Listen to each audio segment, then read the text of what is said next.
Bismillahirrahmanirrahim. Assalamualaikum warahmatullahi wabarakatuh. Alhamdulillahirabbil alamin. Allahumma shalli ala nabiyyina Muhammadin wa ala alihi wa ashabihi ajmain. Rabbi zidna ilma wa alhiqna bis-sholihin wa tawaffana muslimin. Amin ya Allah ya rabbal alamin. Pemirsa DFTV, soimin, soimat yang dirahmati Allah. Kita bersyukur kepada Allah. Pada hari ini kita masih dalam keadaan berpuasa, memasuki hari yang keempat. Semoga ibadah puasa yang kita lakukan pada tahun ini mudah-mudahan lebih baik daripada ibadah-ibadah puasa yang kita lakukan sebelumnya. Mudah-mudahan puasa yang kita lakukan tahun ini lebih baik, lebih mampu memberikan pengaruh di dalam kesolehan pribadi dan kesolehan sosial kita.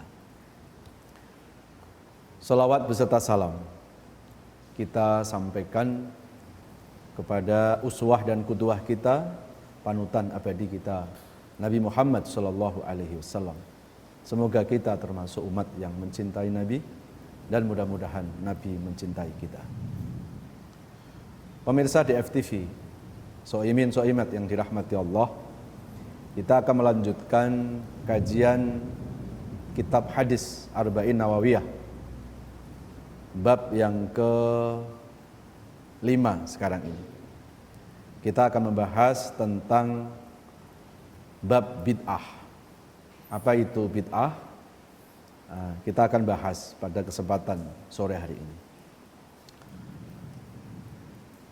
An Amiril Mukminin, dari Ummul Mukminin Ummu Abdillah Aisyah radhiyallahu anha, yaitu Ummi Abdillah Aisyah radhiyallahu anha. Qalat, beliau berkata, qala Rasulullah sallallahu alaihi wa alihi wasallam. Rasulullah bersabda, man ahdasa fi amrina hada, barang siapa yang membuat sesuatu yang baru. Ahdasa itu sesuatu yang baru ya. Fi amrina, di dalam syariat agamaku. Hadza ma laisa minhu, yang tidak diajarkan dalam syariat agama itu, fahuwa raddun, maka amalan itu atau perbuatan itu akan tertolak. Rawahul Bukhari wa Muslim. Hadis ini diriwayatkan oleh Imam Bukhari dan Muslim. Nah, kalau kita buka di hadis yang lain, ada juga yang hampir senada, hanya beda tekstualnya. Man amila amalan laisa alaihi amruna fahuwa raddun. Ini hadis yang lain ya. Barang siapa yang beramal yang tidak ada dasar dalam syariat agama Islam, fahuwa raddun, maka amalan itu akan ditolak oleh Allah Subhanahu wa taala. Pemirsa DFTV, soimin soimat yang dirahmati Allah Subhanahu wa taala. Ada lagi hadis yang lebih populer. Ya. Iyyakum wa muhtasatil umur. Fa inna muhtasatil umur bid'ah.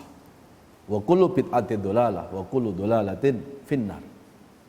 Ya. Jauhilah agama atau syariat agama baru. Ya. Karena sesungguhnya syariat agama yang tidak diajarkan dalam agama Islam itu sesuatu yang bid'ah.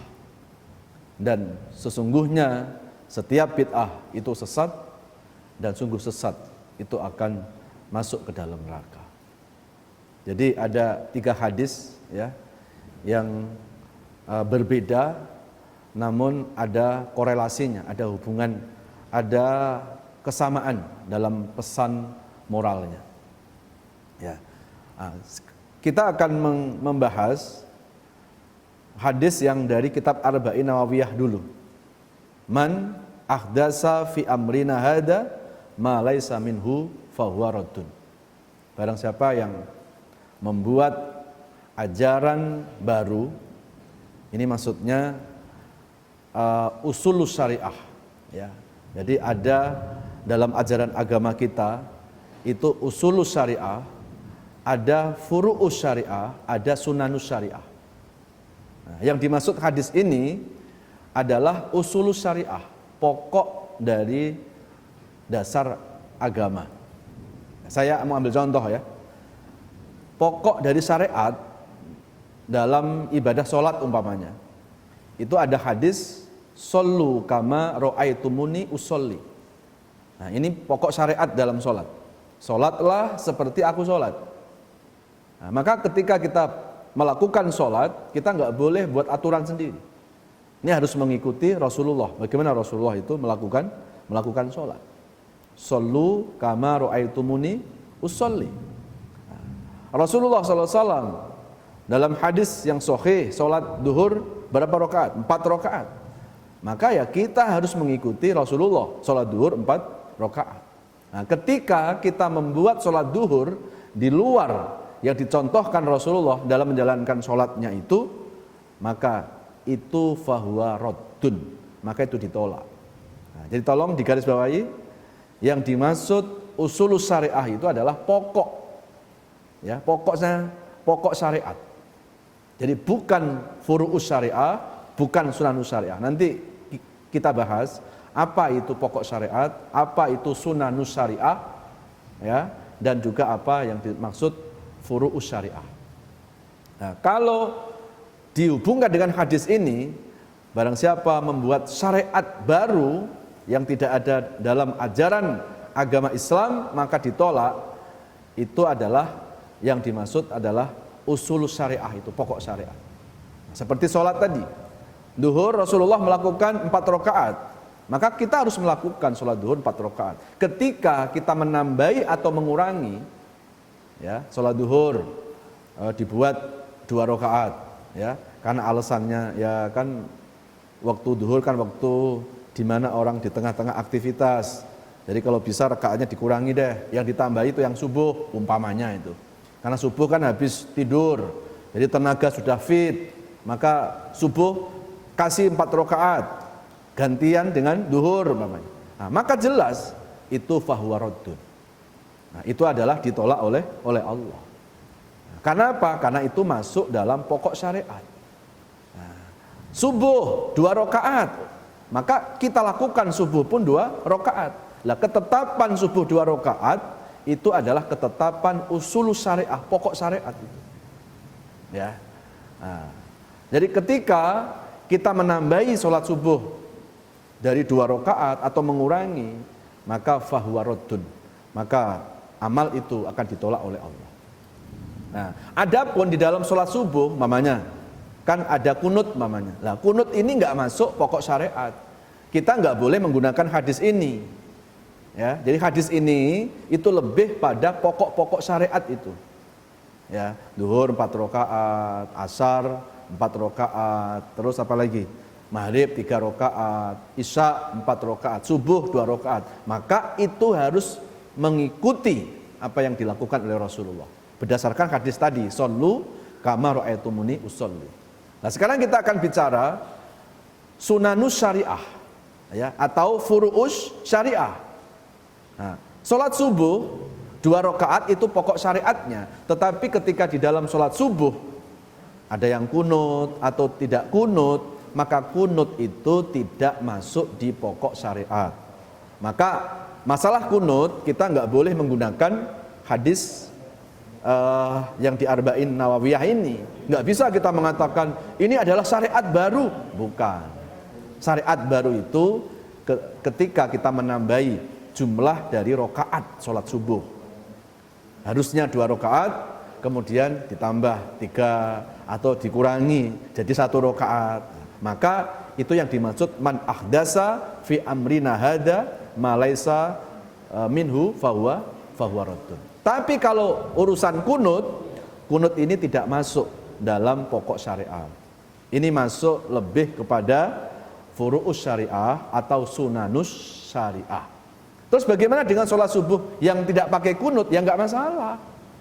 Karena yang namanya kunut itu tidak termasuk bagian dari syaratnya, ya, bukan menjadi bagian dari rukunnya, ya, sholat subuh itu. Yang rukun sholat subuh jelas 2 rakaat. Kemudian di dalam sholat subuh membaca Fatihah, nah, itu Fatihah wajib. Karena Rasulullah pun membaca Fatihah. Bahkan di dalam hadis, ya, dalam hadis Imam Muslim, Rasul mengatakan la sholata illa bi Fatihatil kitab.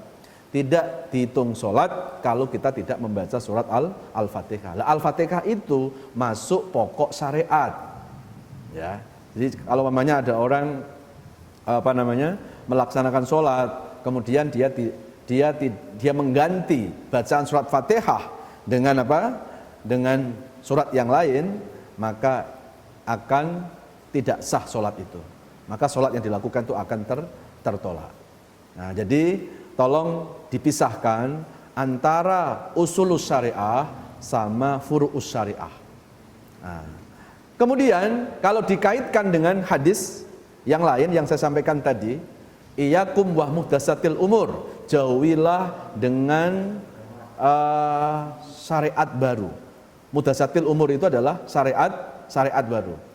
Jadi syariat itu sudah ditentukan oleh Allah, ditentukan oleh Rasulullah, dirubah, ditambahi atau dikurangi, maka itu adalah merupakan bid'ah. Iyyakum wa muhdatsatil umur wa kullu muhdatsatil umur bid'ah.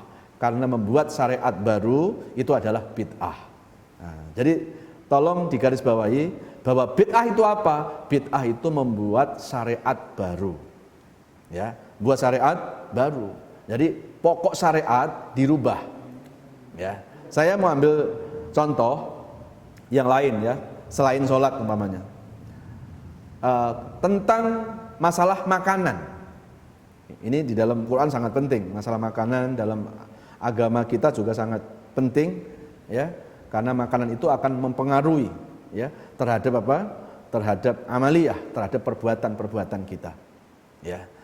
Makanya di Quran sampai ada surat namanya Al-Ma'idah, itu kan tentang hidangan, tentang makanan. Nah, kalau kita bicara tentang syariat makan, pokok syariat makan apa?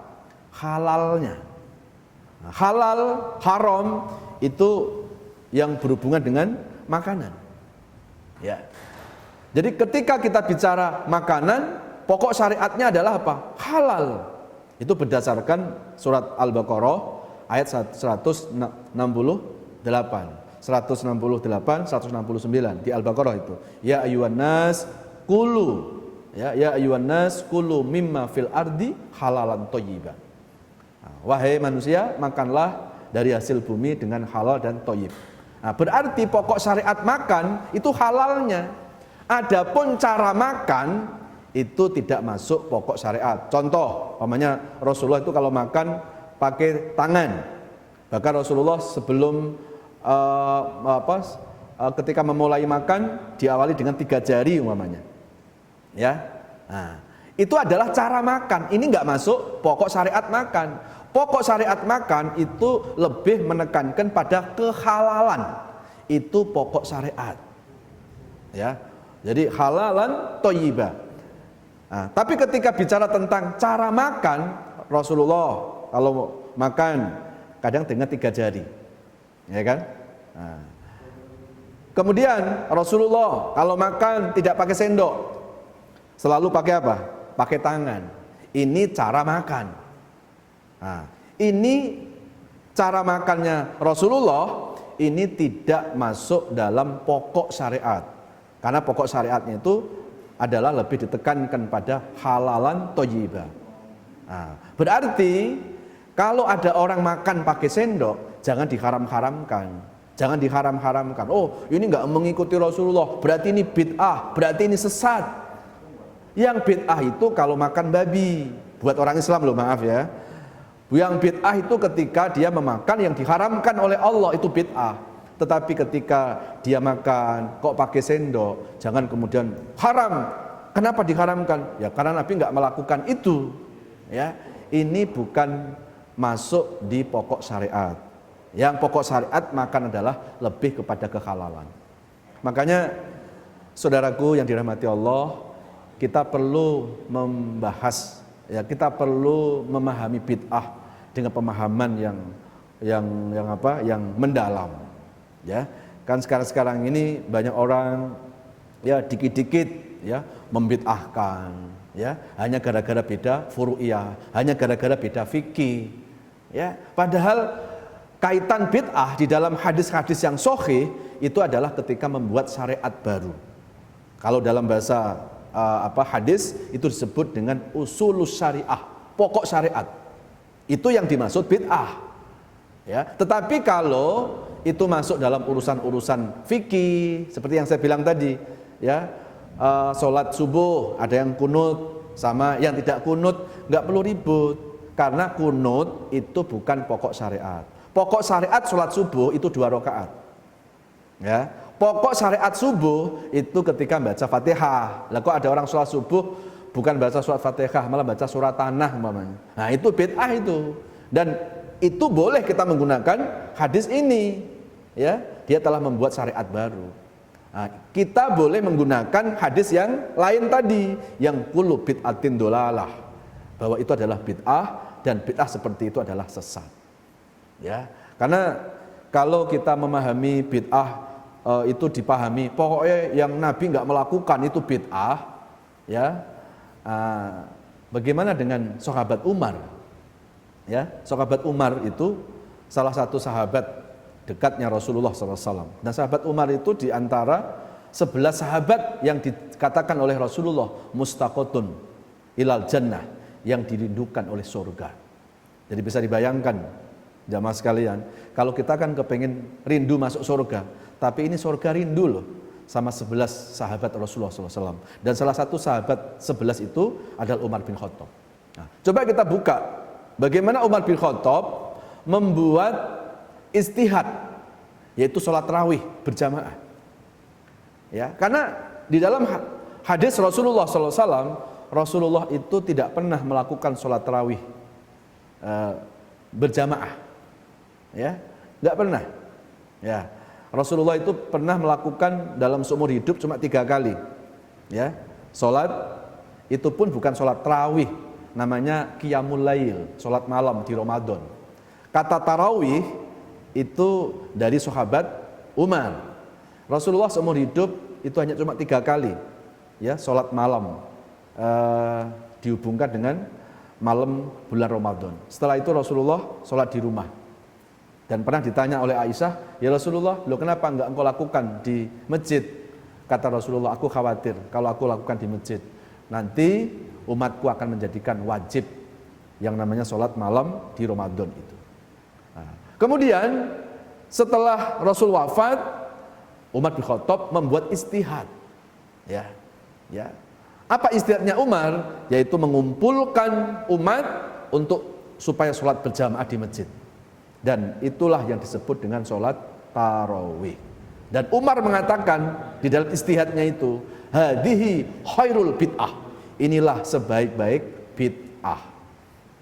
Jadi kalau kita selalu memahami bid'ah hanya dengan pemahaman yang letterlock, pokoknya ketika Nabi nggak melakukan itu berarti bid'ah. Apakah kita berani mengatakan Umar itu adalah bid'ah? Padahal sahabat Umar bin Khattab adalah sahabat yang dicintai oleh Rasulullah Muhammad Sallallahu Alaihi Wasallam. Kemudian pernah terjadi pada masa sahabat Ali bin Abi Thalib, azan Jumat dilakukan 2 kali. Itu tidak dilakukan oleh Rasulullah, ya, karena Rasulullah sudah tiada. Maka pada masa Khalifah Ali bin Abi Thalib, azan Jumat 2 kali. 1 kali azan di tengah pasar, 1 kali azan di masjid. Nah, tujuannya apa? Pertama kali azan di pasar, biar memberitahu kepada pedagang-pedagang kalau sebentar lagi akan masuk waktu sholat Jumat. Nah, kemudian yang kedua, azan dilakukan di masjid, yaitu mengiringi dengan rangkaian sholat Jumat. Nah, pertanyaannya, apakah Rasulullah melakukan itu? Tidak. Apakah Rasulullah menyuruh? Ya tidak, Rasul sudah nggak ada kok. Apakah itu dikatakan bid'ah? Ya, itu kalau mau dikatakan bid'ah dengan pemahaman sesuatu yang Rasul nggak melakukan, iya, tapi bukan termasuk yang kullu bid'atin dolalah, bukan termasuk bid'ah yang sesat. Nah, jadi kalau memahami bid'ah, jangan hanya dipahami secara letterlek. Banyak orang bicara tentang bid'ah, tapi begitu ditanya tentang definisi bid'ah, ternyata nggak bisa menjelaskan. Ya, jadi bid'ah itu kalau dihubungkan dengan hadis arba'in ini, ya, itu adalah membuat syariat baru. Membuat apa? Syariat baru. Jadi syariat itu ada pokok syariat, ada sunanus syariah, ada usulus syariah. Nah, yang dimaksud membuat syariat baru itu apa? Menambahi dari pokok-pokok syariat.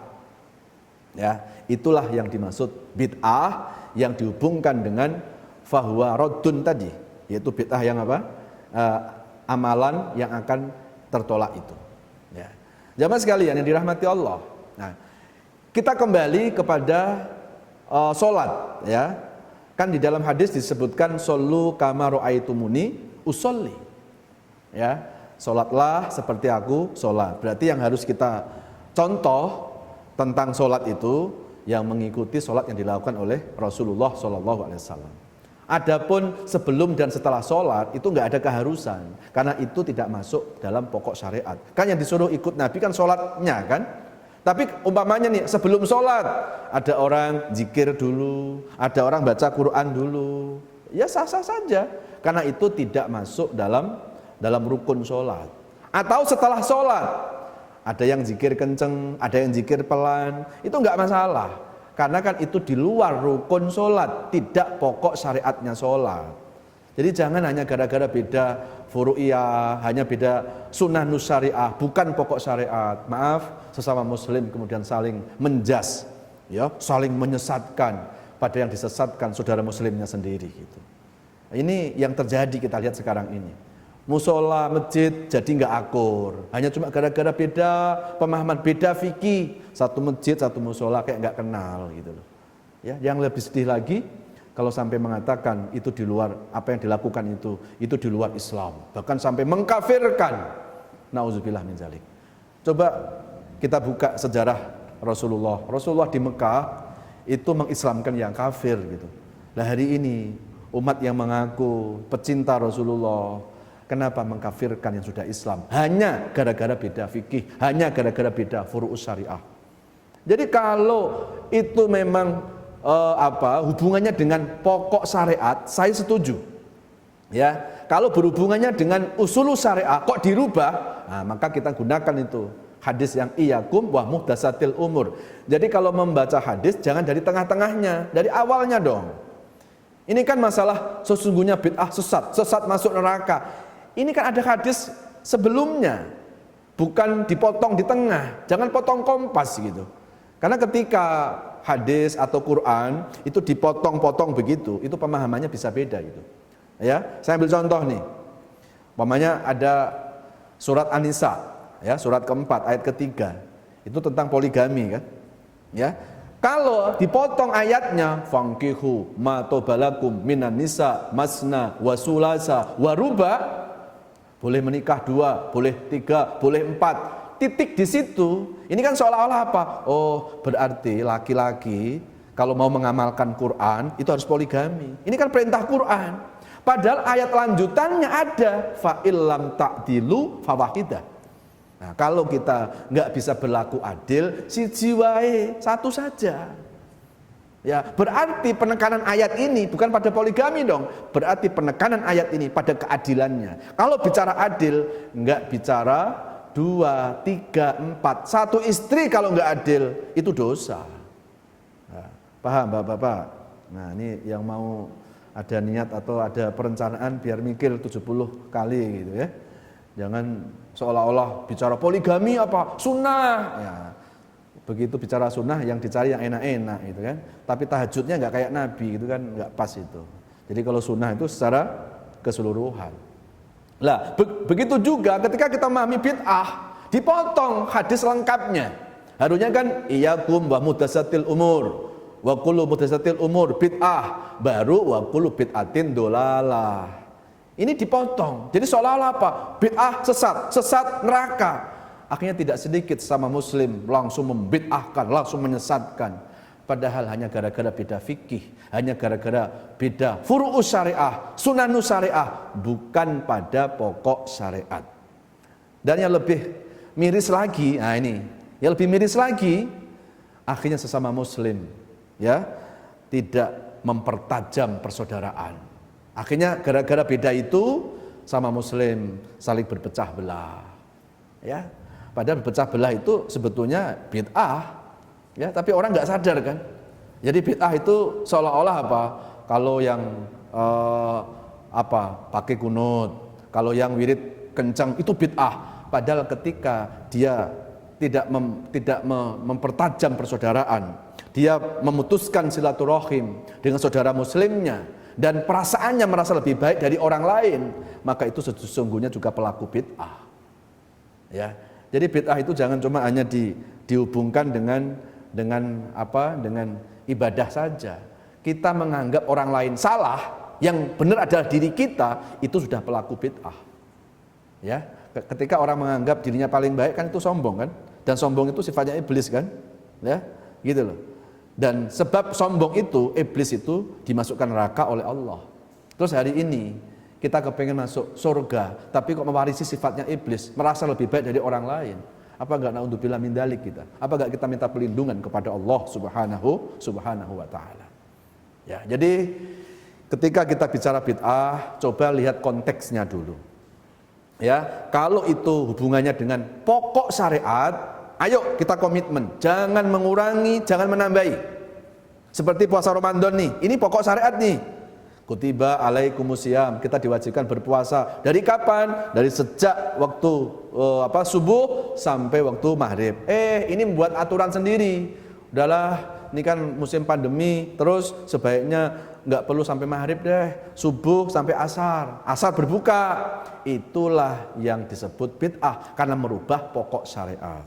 Tetapi kalau itu tidak pokok syariat, contoh ya, nggak pokok syariat apa? Dalam hubungan berpuasa, begitu buka dia langsung minum kopi, ya. Yang satu sebelah sana dia pakai kurma, ini nggak masuk pokok syariat, itu lebih pada sunanus syariah, lebih pada keutamaan saja. Jangan ketika ada orang buka langsung minum kopi, bid'ah ini. Loh kenapa? Nabi nggak minum kopi, Nabi itu makan kurma. Nah, kita harus lebih jeli ya untuk melihat bid'ah itu bukan pada furu'us syariah, bukan pada sunanus syariah, tapi pada pokok syariat tadi. Nah, kalau kita bicara pokok syariat, usul syariah itu persatuan, ya, persatuan, persaudaraan, mempertajam persamaan, tidak mempertajam perbedaan. Itu sesungguhnya merupakan pokok syariat. Karena itu ada di Quran kan? Coba Bapak Ibu buka di surat Ali Imran, surat yang ketiga, ayat yang ke-103 itu. Wa'tasimu bihablillahi jami'an wala tafarraqu. Berpegang teguhlah dengan tali agama Allah. Dan yang kedua apa? Wala tafarraqu, jangan berpecah belah. Nah, coba yang dipersoalkan bukan urusan pokok syariat, urusan furu'iyah, urusan fikih, tapi yang dikorbankan persaudaraan. Apa enggak kebalik itu? Ya, itu ibarat kalau kata kiai saya, ya, kan yang wajib itu kan celana yang harus dipakai gitu loh. Karena kalau kita enggak pakai celana, jalan-jalan di jalan ya orang teriak-teriak akan tanya mulai kapan gitu loh. Nah, ini ada orang dia nggak mentingin celana, tapi mentingin dasi. Dasinya harganya 2 juta. Tapi ngomploh, nggak pakai celana.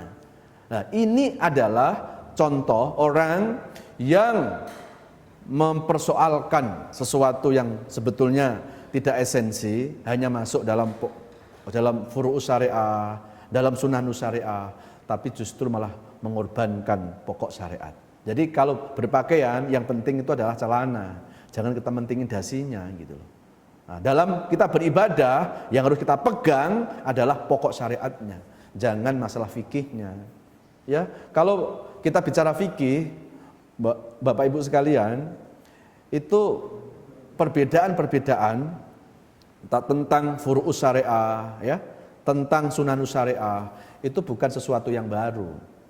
Makanya setelah generasi manhaj nubuwah, ini adalah generasi yang paling top, setelah itu adalah sahabat, setelah itu adalah tabi'in, satu tabi'in, maka setelah itu muncullah generasi yang disebut dengan manhaj salafus soleh. Jadi salafus soleh itu adalah generasi ketiga setelah sahabat, tabi'in, ya. Maka muncullah ulama salafus soleh. Lah ulama salafus soleh saat itu banyak, tapi dari ulama-ulama yang banyak itu muncul 4 nama. Ada Imam Ahmad bin Hambal, ada Imam Asy-Syafi'i, ada Imam Al-Maliki, ya, ada Imam Abu Hanifah. Itu adalah ulama-ulama salafus soleh. Apakah mereka 4-4-nya semuanya sama? Kalau bicara akidah pasti sama. Kalau bicara usul syariah, pokok syariat, beliau sama. Tapi ternyata beliau juga ada perbedaan loh. Dalam apa? Dalam urusan furu' syariah, dalam urusan fikih. Jadi perbedaan masalah fikih itu bukan suatu yang baru, jamaah. Ya, jangan kita kayak orang terkaget-kaget. Ya, jangan asal tampil beda. Ya, jadi sesuatu perbedaan furu'iyah itu sudah terjadi pada zaman ulama-ulama salafus soleh. Imam Asy-Syafi'i punya guru siapa? Imam Maliki, ya, Imam Al-Maliki itu adalah guru dari Imam Asy-Syafi'i. Apakah Imam Asy-Syafi'i dengan Imam Al-Maliki masalah fikih semua sama? Enggak tuh. Ya, makanya kan Imam Al-Maliki punya kitab namanya Al-Muwatta. Imam Asy-Syafi'i mengarang kitab namanya Al-Um. Kenapa mereka kok mengarang kitab? Beliau-beliau ini ulama-ulama hebat. Ketika ada perbedaan, beliau nggak mau langsung menyampaikan kepada umat, nanti umatnya kebingungan. Tapi beliau tulis dalam karya buku, dalam karya ilmiah, ya. Dan antara Imam Asy-Syafi'i dengan Imam Al-Maliki tetap bersahabat, tetap baik, ya. Lah hari ini, maaf, kita baru belajar tentang agama, ya. Kita baru berusaha untuk memperbaiki diri. Hanya cuma gara-gara beda fikih, hanya gara-gara beda furu'iyah, kenapa saling menjas sesama dengan saudara-saudara muslim kita yang mereka berbeda dengan apa? Dengan urusan fikih, dengan urusan furu'iyahnya. Harusnya kan kita belajar dari ulama-ulama itu gitu. Ya. Imam Asy-Syafi'i sama Imam Al-Maliki beliau akur. Imam Bukhari sama Imam Muslim, beliau dua-duanya perawi hadis yang sahih.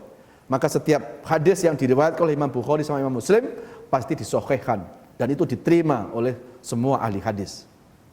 Tapi jangan dikira Imam Bukhari sama Imam Muslim itu seolah-olah semuanya sama, enggak. Kalau akidah sama, pokok syariat, usul syariah sama, tapi ketika bicara tentang fikih, beliau juga ada perbedaan. Makanya kalau kita buka mamanya nih ya, dalam hadis Bukhari ya tentang mengangkat telunjuk saat tahiyat akhir itu, ya, gitu.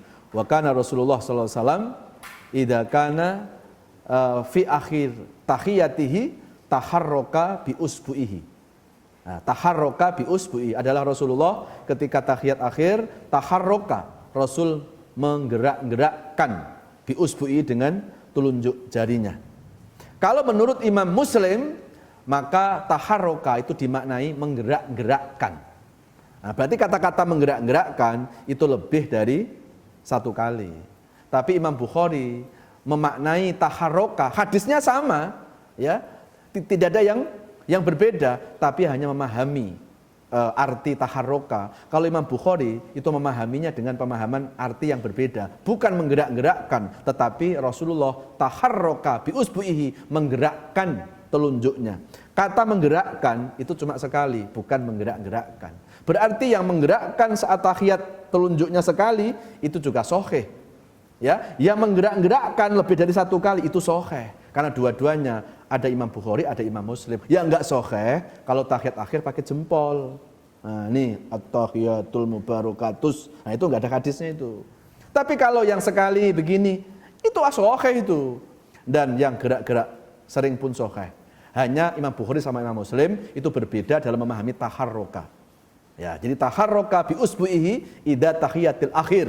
Rasulullah itu kalau tahiyat akhir menggerakkan. Imam Bukhari berarti cuma sekali. Tapi kalau Imam Muslim taharruka menggerak-gerakkan. Lah hanya gara-gara cuma beda gerakan kayak gini ribut. Langsung bid'ah, sesat. Ya Allah, udah sholat disesatin. Terus gimana yang tidak sholat? Kata yang nggak sholat, mendingan saya nggak usah sholat sekalian. Yang sholat aja sesat gitu. Ya, tolong pahamilah bid'ah itu dengan pemahaman yang benar. Belajarlah banyak ustadz, jangan cuma satu ustadz. Jangan menganggap seolah-olah ini ustadzku paling sunnah, ustadz lain nggak sunnah. Jangan menganggap pengajianku yang paling sunnah. Kalau pengajian sebelah sana itu nggak sunnah. Janganlah, sunnah itu milik Rasulullah. Jangan milik Rasulullah diklaim milik kelompok-kelompok tertentu, nggak bisa. Apakah kita nggak bisa memiliki Rasulullah Shallallahu Alaihi Wasallam? Ya, jadi tolong pahami bid'ah dengan pemahaman yang benar. Jangan cuma hanya kita pahami dengan pemahaman-pemahaman yang tekstual. Karena sekarang ini banyak orang memahami bid'ah itu apa? Pokok sesuatu yang Nabi nggak melakukan itu sesat. Waduh, ya kalau semuanya harus kita mengikuti Rasulullah, ya pasti nggak mungkin. Karena konteks zamannya berbeda. Maka yang harus ikut Rasulullah itu satu, pokok syariatnya. Pokok syariatnya harus ikut Rasulullah. Tetapi ada masalah-masalah fikih, ya, ada masalah-masalah furu'iyah, sunanus syariah. Tentunya kita harus lihat sepanjang itu tidak bertentangan dengan nilai-nilai agama, maka itu tidak dilarang dalam agama. Ya, andai saya menyampaikan seperti ini, saudara-saudaraku ada yang berbeda, sah-sah saja silakan. Toh kita nanti akan mempertanggungjawabkan di hadapan Allah. Tapi jangan terus menganggap bahwa yang benar itu saya, Ustadz Sono salah. Jangan. Ya, jadi ketika kita menganggap orang lain itu salah, kita yang paling baik, itu adalah sebuah kesombongan dan itu mbahnya bid'ah karena merasa lebih baik dari orang lain itu merupakan bid'ah. Ya, ana khairum minhu khalaqtani min nar wa khalaqtahu min tin. Itu kata setan itu. Aku lebih baik daripada Adam. Akhirnya ketika setan menganggap dirinya paling baik, akhirnya dikafirkan oleh Allah. Nah, jangan sampai kita itu selalu bicara tentang sunnah, selalu tentang agama, tapi sebetulnya kita disetir perbuatan kita, ucapan kita disetir oleh pengaruh-pengaruh setan itu. Ya, jamaah sekalian yang dirahmati Allah, yuk kita ini baru awal-awal, kita ini baru mulai proses untuk memperbaiki diri. Mendingan kita sibuklah untuk memperbaiki diri.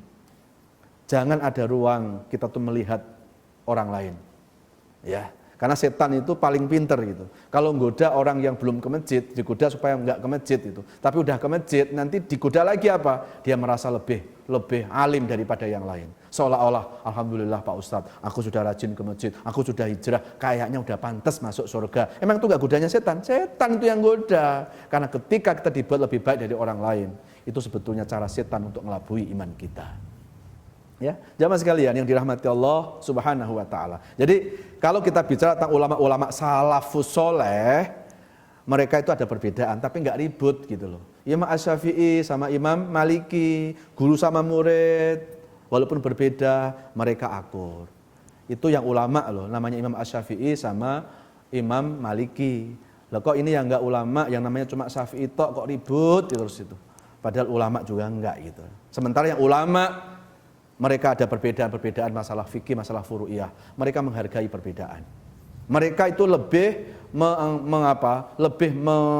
menekankan pada mempertajam usul syariah, pokok syariatnya. Tapi begitu bicara tentang furu' syariah, bicara tentang sunanus syariah, beliau sangat punya kedewasaan untuk menghargai perbedaan-perbedaan itu. Ayo belajar dari ulama-ulama salaf soleh.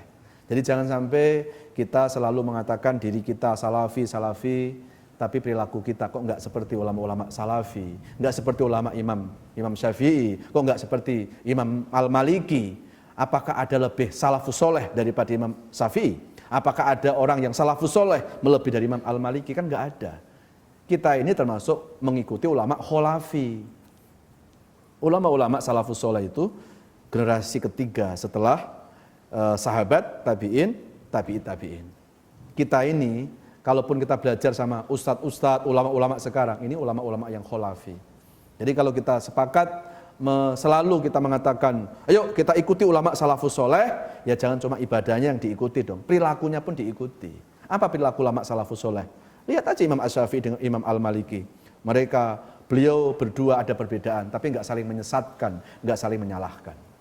Ya, jamaah sekalian yang dirahmati Allah Subhanahu wa taala. Nah, baru ketika kita sudah sampai di kata muhdatsatul umur bid'ah, baru kita menggunakan lanjutannya hadis itu, kullu bid'atin dolalah. Sesungguhnya bid'ah itu sesat. Bid'ah yang mana? Yaitu membuat syariat baru. Pokok syariatnya yang dibuat tuh, itu yang bid'ah. Ya, dan bid'ah itu sesat, sesat masuk neraka. Bapak Ibu, pemirsa di FTV yang dirahmati Allah, dalam keadaan yang seperti sekarang ini, ayo sama muslim kita pertajam persamaan. Ya, kita pertajam persaudaraan.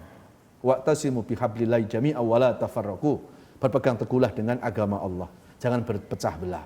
Jadi ketika kita berpecah belah, itu kita telah meninggalkan pokok syariat. Karena syariat pokoknya itu kita supaya bersatu. Jangan sampai hanya beda fikih, hanya beda pemahaman, kita bercerai-berai. Ya.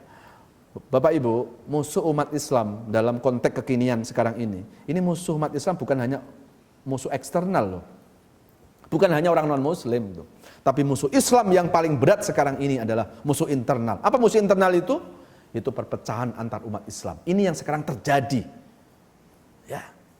Jadi pernah ada seorang ulama dari Mesir, namanya Profesor Muhammad Said Abduh. Beliau pernah membuat statement al-Islam mahjubun bil muslimin.